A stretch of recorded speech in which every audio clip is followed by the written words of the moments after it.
What is going on, world? You are now tuned into the Bong Talk sit-down series, and I'm your host, Nappy2000. And let me put the sponsors up on the screen so I can say thank you to them all. Bust Down Worldwide, Happy Trees, Plain Jane, Shrubs, El Toro, and Sweets. You can also find these episodes on Apple Podcasts, Spotify, and YouTube. But today, I have a young legend in the building.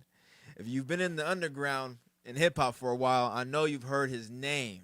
We got Self Provoked in the building. What up? What up? Happy to be here. I know. What's up, homie? Chilling, man. You know, having a little White Claw. You know, gotta balance out the high I'm about to get right now. Yeah. I'm already aware. Yeah.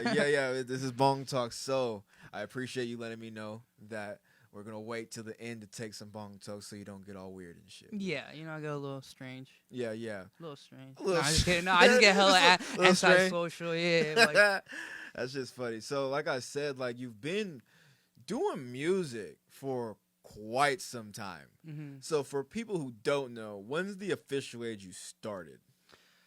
I got approached by a friend because I used to freestyle like ciphers and stuff. I used to skateboard and tag. I think that was when I was either 14 or 15, ninth grade, summer of ninth grade. Mm-hmm. So it might have been 14 or 15. I had some friend come up to me and show me his music that he was making, and I was mind blown. I was like, "Damn, this is you? You're recording this? Is your voice right?" Because it was before people were like recording themselves, making their own music videos and stuff like that. MySpace days. So he invited me to his house to record off an Xbox microphone or some type of like game station microphone. Yeah, something, right? And then I remember I did that, and after that was history. I already kind of had a little following because of the graffiti world. Mm-hmm. So when I released like a rap song and I was like a tagger, it was like it caused like a little momentum, and then from there started to fuel my ego, and I was like, oh, I like this feeling. Oh, people are paying attention. That's cool, you know. So I started kind of going hard at it with the music for young reasons, you know, attention, for girls, sure. Stuff like that. Off top. Yeah. I'm glad you said that. Not many people say they did it to feed their ego because they was getting attention from it. To this day, I catch myself like, oh, I feel extra good because I'm getting really good at feedback, but I got to ground myself. It's good to feel those feelings, obviously, but not have that be the reason that you feel so inflated and stuff. So like I like to keep it modest at the same time. But when I was young, I didn't have that type of understanding or grounding perspectives, right? So I let that shit fuel me crazy when I was young. How did you teach yourself the grounding process as you got older? I just kind of started to see other people that were full of themselves, like I was full of myself, and I started kind of like putting things to perspective. It was like, oh, this is kind of artificial. This is kind of like being fueled by follower count and just fake things, right? And it took years for me to kind of, because there was a time when I didn't want to like release grasp from this ego driven, you know, I'm like, I felt like the man. You like to feel like the man, right? And I still feel like the man, but I'm very understanding that I also have weaknesses, flaws, insecurities, all that. But when you're very ego driven at a young age, you kind of like make excuses or justify all those things, like you have a reason to behave in those manners, right? So that's what I was doing a lot of the time as a younger artist. What was the initial question right now? I'm sorry. No, how did you ground yourself throughout the years? Through years, just through seeing it through my own like lens, you know, like seeing people who I would have certain scenarios I would reflect on and be like, times change, you're not the man no more. New artist comes. He's the man. You see how he portrays himself to be like the man. And you respect, you understand it, but you know it's temporary. You see another man, he goes, he fades, another man comes up. There's always, so that showed me how it put things into perspective. Where I'm just human. I'm enjoying these emotional forces that come with attention and certain things. Obviously, there's negative attention, good attention. You could transmute it the way you will, but I just noticed how it was making me a person I didn't want to become, and I started to catch myself in corners where it would expose myself. Like, yo, like you ain't this, that, and this and that yet, homie. Just because you have a few thousand followers and you're getting views and you're posting all this, like you relax, bro. You ain't the man. You just, you know. So like I said, it just put a lot of things got put into perspective throughout time. Time does a lot. Yeah, time does do a lot. I mean, especially when you, like you said, bro, starting music at 14 or 15, a lot of people get a lot of people do music just for fun at that time, you know, like you said, just to hear what they sound like. But you took it seriously, so you got to see the progression year by year. Yeah. Which is a little significant more than other artists. Mm-hmm.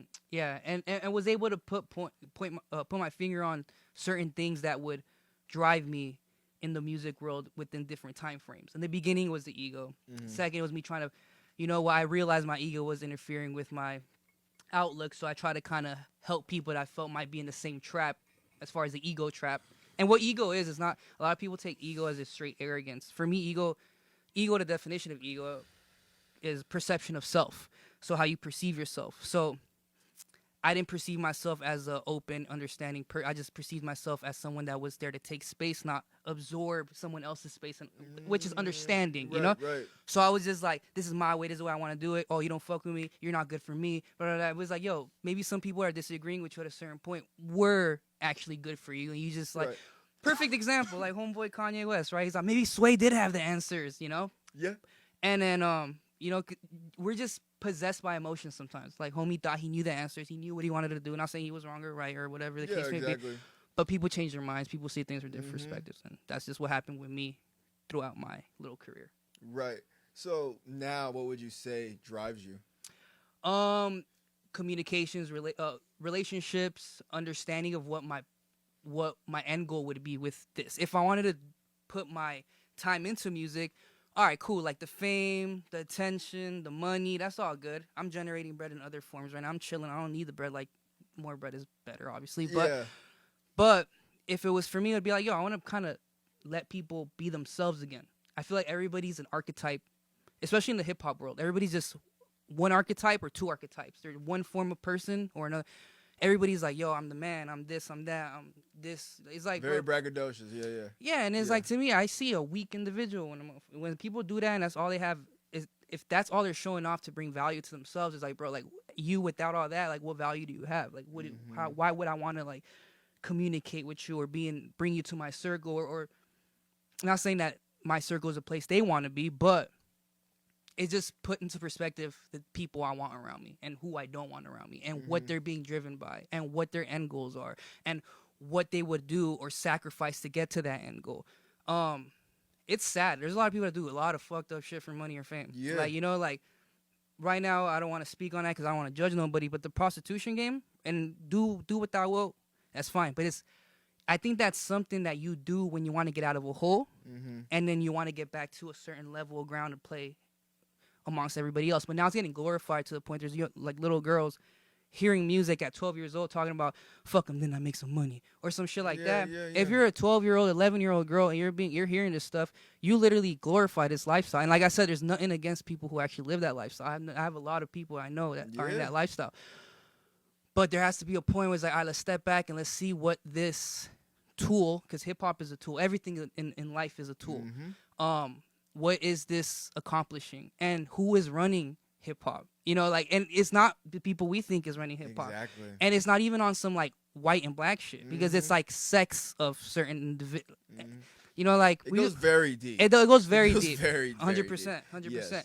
So sometimes I don't know. I just learned to take a step back and take a deep breath and understand where I'm going, why I want to get there, and then not hate myself for having to rearrange certain things that I thought I wanted in the past. Now, like, I'm totally okay with, honestly, like, if I'm like 6 months later, I'm like, you know what? I don't want to be Self Provoked anymore. I want to be Ramon. I don't want this persona no more. I could detach from it, and I'm honestly at a point where it won't bug me if I delete my social medias and things like that. I keep them because, like I told you outside, I'm trying to tap into the A&R realm. I'm trying to tap into, like, I don't have that blind confidence no more. You feel me? I like to dissect myself. So instead of me like, because don't get me wrong, there's nothing wrong with people like, yo, showing out. That's totally fine. Yeah. Everybody's an expression of an aspect of whatever source we could call it. We call it God or energy, whatever, patterns, whatever. So to me, I like that, but that's just not the aspect I'm projecting to this world. And it's very hard, and it's very, so I'd rather find somebody that has that force within them and they want to project that. and be like, you know what, I could help you project that, and I know what I want to project, and I'm not trying to fuck you over, because like in the music industry there's a bad rap. Like there's A&Rs that just want to get that deal and convince their artists, just get the bag. Hey bro, you're gonna get the bag, but they set their artists up for failure, right? I'm not hungry for money. I'm not desperate for deals. Like I said, more money is good, money cool, but I rather build long-term relationships with cats that understand. Like you'll never, and this is one thing I'll say on camera on an interview, because a lot of people go fucking bullshit and say something on camera and people call them out. I don't fuck people over. I've never fucked homies over for bread. I never fucked my homie's lady or ex-girlfriend and none of that. Like I'm very principle driven. So I feel like I've been around a lot of people for a lot amount of years. They understand this part of me. So there's a little trust that has been brewed throughout time. So right now I'm just trying to open up my and that's just one other field I'm trying to step into. There's a few other ones. Yeah. So would you say currently right now you're stepping more so to being Ramon than Self Provoked? Because from this point on, it seems like you've done a lot in music. It seems like right now you're ready to just absolutely turn a new leaf and a new chapter in your life. Yeah, yeah. You know how many times I thought about losing my verification on my Instagram and just changing my code handle, you know, but right now it's not the smart move. I'm gonna use Self Provoked a little longer. Yeah. You know, like you said, get the name out a little bit longer more. You know what I mean? Yeah. Build the connections off that. Yeah, you had that new song with Doughboy that came out too. Oh yeah, that's the whole. Hey, shout out Doughboy, one of the most solid cats I fucked with in a long time. So you're still out here projecting what Self Provoked is and what he's about. Yes, and don't get me wrong. If I do start, if I start indulging in these other fields, right, I'm still gonna every here and there drop a song once a year, once every 2 years. I'm still gonna do it. One, because no one is projecting. And this might sound arrogant within itself, and I'm an arrogant rapper. When I rap, I'm an arrogant rapper. I'm not right here like I have my songs where I'm being vulnerable too, for sure. But I'm an arrogant rapper. We got enough arrogant rappers out there. I feel like I project arrogance in another way. You feel me? Like to me, it's like, oh, you're arrogant because you got the chains and that. I'm arrogant because I laugh at you for thinking those are what you need to be successful. So I'm projecting arrogance in a different manner. So you feel me? So and I feel like there's a lot of empty voids in this world, or as far as like perspectives and like I said, in the entertainment world, there's a certain amount of archetypes, certain type of people, type of personalities. Yeah. You feel me? There's a lot of empty realms, and I feel like they need to be filled. If I find the next Mac Miller, if I find the next, and this is like future talking, right? Yeah. So imagine like 3 years pass by, I'm deep in the A&R, I actually become an A&R or whatever. Find the next when you become an when A&R. I be exactly. Thank you for correcting my speech. That if I find that when I find that field lives on for, you know, there's hits, there's rappers that come, boom, blow up, they have dope hits, dope collabs, boom, that's cool. Legacy lives for a few years. There's other type of rappers, and I feel like they're not taking as much time to find these rappers. But those rappers are the long-term money. You feel me? Like obviously, if you're like accommodating them and treating them right and making sure their contracts are proper, but there is there's a lot of microwave popcorn rap right now. With artists that are out for like 6 months to a year, and we forget about them. I mean, I'm trying to think of an artist that came out a year. I don't want to say none, but we can see artists that came out 6 months ago to a year that we don't listen to at all. There's no longevity in the music or what they're portraying as them being an A&R or managing this artist or something along those lines. You know who I thought was dope a long time ago? Trinidad James.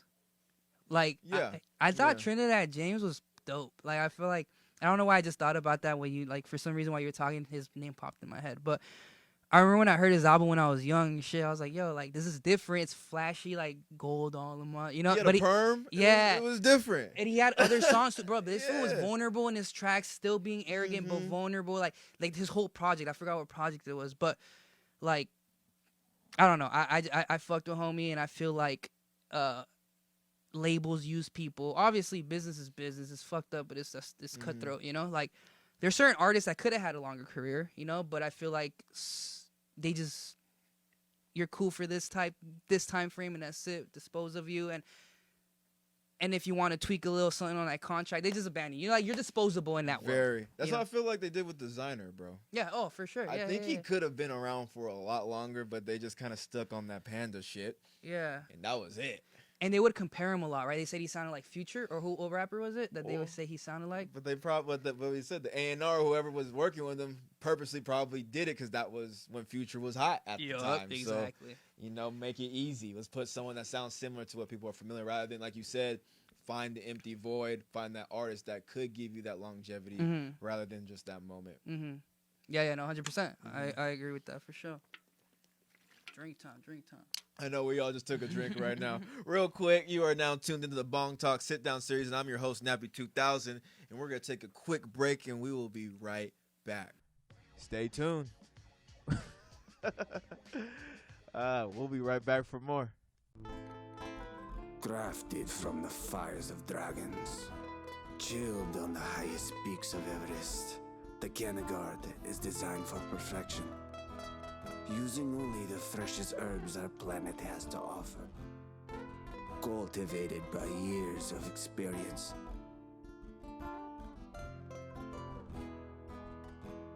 El Toro Verde.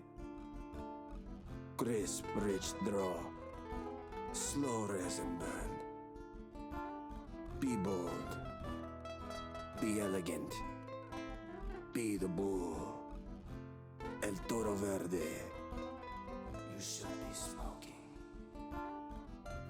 What is going on, world? We are now back with the Bong Talk sit-down series, and I'm your host, Nappy2000, and I want to show you this bong that I was gifted by Prism Water Pipes. It's a custom-made one that I actually made off of the website.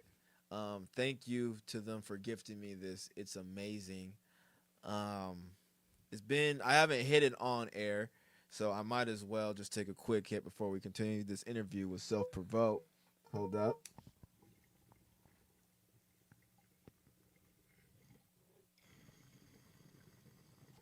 Wow. Thank you, Prism Water Pipes, for this gift. I appreciate y'all. But once again, we got Self Provoked in the building. What's going down? So, let's talk about some music. Right now. You just talked about you got some beats from Sledgerin. Yes. What's going on with that? Ooh, I'm gonna say 4 tracks right now that are almost done. I haven't even sent it to him yet because I respect him and I respect his name and I respect his legacy. So I'm gonna wait till they're completely finished and then I'm gonna send it to him because I don't want to be I don't want him to hear something and be like, I don't like that. I want him at least let me finish it and tell what you like. Then yeah. But nah, man, I'm so privileged and I'm so happy to be working with a name like that because homie's just respected, and I said, I respect the hell out of him, what he's done. And Wiz Khalifa when I was younger, dude, that was the man, that was, and he's still the man. But I remember when I was younger, man, Mesmerize was my shit. That one kept me going during heartbreaks and stuff. You feel me? That's the track right there. Kishan OJ was a masterpiece. Hell yeah, it really was. That whole project for sure. Yeah, so I'm happy about that. I'm working with some other producers as well. Shout out Prez Sinatra. Dropped a track called Order with him. Thanksgiving music video dropping probably next week. Okay. Produced by homie too, Prez Sinatra. Yeah, and I've worked with a few other people like Nug Life. Yeah, shouts out to the homie. Yeah, you know. But yeah, so music thing, I still got some things cooking up that I'm going to be dropping for sure. Right. Still keeping it going. Still keeping the Self-Provoked name flowing tough. Yeah, like I told you, that's my tool to express myself. When I'm for some reason, like I said prior, arrogance and anger and even sadness sometimes, because I have a lot of songs that I've written when I was in heartbreak mode and shit that I haven't even released, and I would listen to them damn, poetic. That's dope, but it's that feeling that brings those shits out, because you'll start dissecting the situation with that girl, or you start dissecting yourself and why it wouldn't work. So it makes you go in deep thought and then hit the pen, compared to just rapping about I'm a dope ass rapper, I'm that. So, but like I said, so Self Provoked will still be used as a tool for my expression, and you never know, bro. I might fucking drop a song and that shit might pop off. You never know. Exactly. And then, but if a fucking label tells me, hey, bro, and I'm saying this shit on camera because I'm not gonna change my mind. If a label tells me, yo, I'm gonna give you this much, but I need you on tour and it's a 360 deal and shit, I'm gonna be like, fuck no, because I'm gonna be like, no, straight the fuck out. I'll be like, yo, cool, keep the fucking millions. I'm not fucking gonna like deprive myself from my freedom to have to sit in a fucking bus just because I don't want to do it. People want to do it. I don't want to do it. I'm not gonna do that. I'm not gonna do that. So like, I hope motherfuckers watch this shit so they don't fucking ask me no dumb questions and be like, oh, you down to do that? No, I'm not. But like, so that's why I say it the way I'm saying, just to kind of put it at a dead end. But I want to use my music to express myself. That's it, not to be a product. Yeah, exactly. Yeah, I think that's like the healthy way of expressing yourself rather than holding it in. You have like another outlet to get it all out, but in a dope way, in a creative way. I'm gonna tell you something. You know who? I don't want to drop names, but I'll say this. I respect him. He's a cool ass cat. And I still got love for him, obviously. There's a manager who manages Black Eyed Peas, who was the one that brought him together. He manages a lot of dope people right now too. He wanted to make like another group, so he brought me in, called me into his office, sharing the same office as Scooter Braun. Santa Monica. You know, so they bring me in, right? They bring me in, and they want to plug me in with this person, and then they want to plug me in with another person and make like another little group. I checked out. Like, I don't care what office I'm in. And like I said, I got mad love and respect for his vision, and that vision will work with other people. Yeah. But I'm not the guy. No. Shout out Whack 100 too. Whack 100 try to reach out to me. If you go type in a video, Whack 100 Self Provoked on YouTube, you'll find the video of him singing My Turntables. Like, if you know who Self Provoked is and you have a contact with him, tell him to hit me up. I found my artist. He was, I'm telling you, YouTube that shit. I wasn't down. No. So like, you feel me? There's opportunities motherfuckers will fucking bite on. I'm not down. But like I said, there's people who are down, and there's nothing wrong with people who are down. That's fucking dope. It's just not my fucking lane. It's not like I know what I like. I know what I want. I want a family. I want a nice crib. I want fucking kids. I want that life. You feel me? I don't want to just keep touring. I don't want to just keep doing I've had fun, and I've had enough fun. You feel me? And exactly. I probably even have no fun compared to bigger artists, like, or motherfuckers that are really out there. My fun's probably in a very minor scale or degree. But yeah, that's where my mind's at right now with the music. So when do you think the A&Ring will fully come into play? I put a date on a lot of things. That one I haven't put a date on, as far as like I project that in 2 years I'm gonna be in that industry good. I already have good relationships just from being an artist and having certain people reach out to me in certain times of my time frame. Exactly. So I already have cool little connections. So like I said, I'm in no rush. I'm in no like there's no emotional impulsiveness behind my decisions of tampering with the other fields. I'm already cool in one field, and it's not the music field. So I want to, like, once I get there, it has to be right. And like I said, if I'm going to have an artist, that's going to have to be like family. Because it's going to be like, yo, I know artists don't have bread right now. I know there's hungry artists. Stay here. Live here, bro. I have faith in you, bro. I'm going to connect you with my boy right here because this was connected to this guy. Your sound is similar to this artist's sound.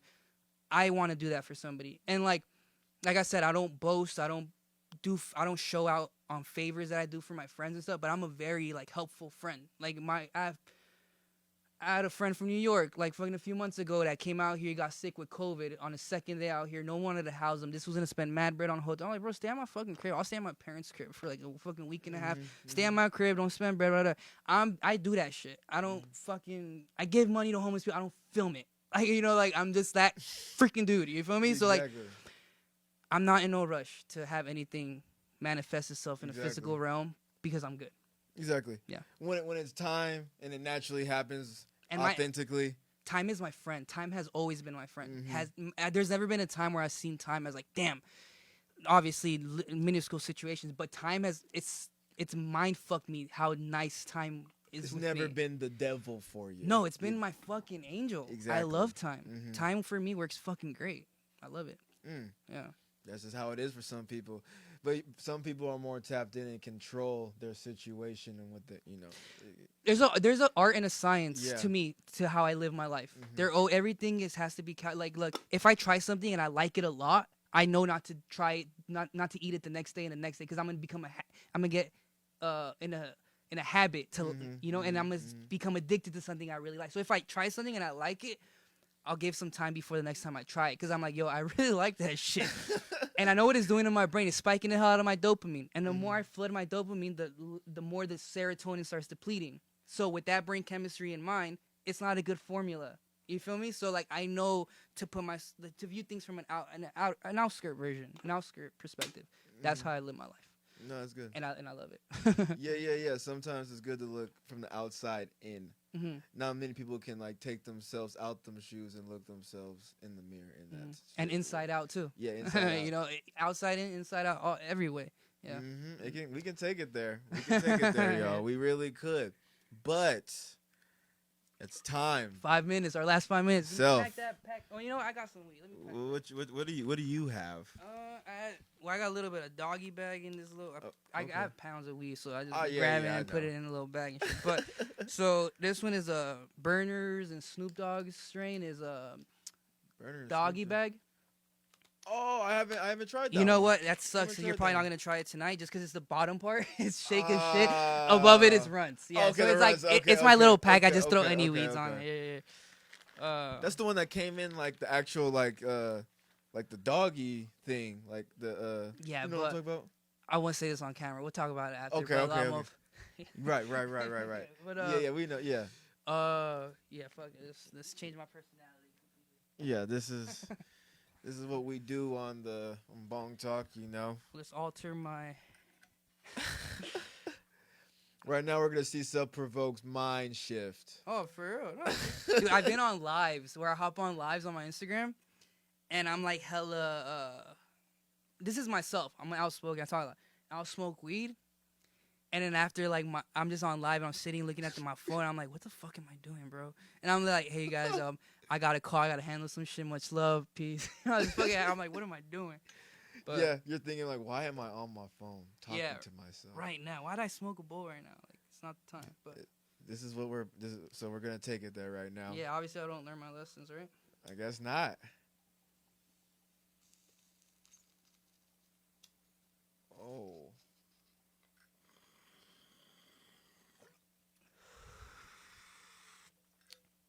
Oh, I was like, that's good weed. I forgot it's my weed. Yeah. Hey, that's self-promo right there, aka Self-Provoked. Some runs from the man Self Provoked himself. Taking a nice rip. Yup. Nice bong, too. Yeah.